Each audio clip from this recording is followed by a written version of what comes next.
Değerli Gaziantep'li hemşerilerim, sizler Şehit Kamil'in ve Şahin Bey'in torunlarısınız.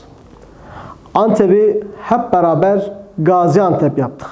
Yıllardır kardeşçe beraber yaşıyoruz. Düşmanımız işgalci Batılılar ve Siyonistlerin güvenliği için topraklarımızda gözü olan sömürgecilerdir.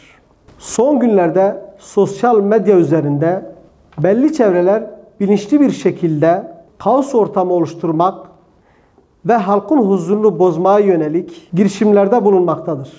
100 yılı aşkın bir süredir bu tarz kirli oyunlarla coğrafyamıza çeşitli operasyonlar çekildi.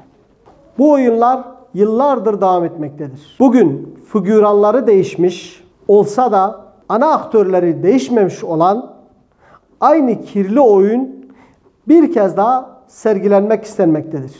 Gerekçesi ne olursa olsun bu kirli oyunun figüranlarına prim vermemeli.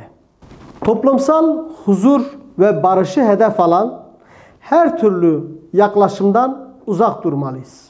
Toplumun farklı kesimlerini birbirine kışkırtma amacı güden her türlü yalan haber ve provokasyonlara izin vermemeliyiz. Hiçbir şekilde provokasyon amaçlı paylaşım yapanlara prim vermemeliyiz.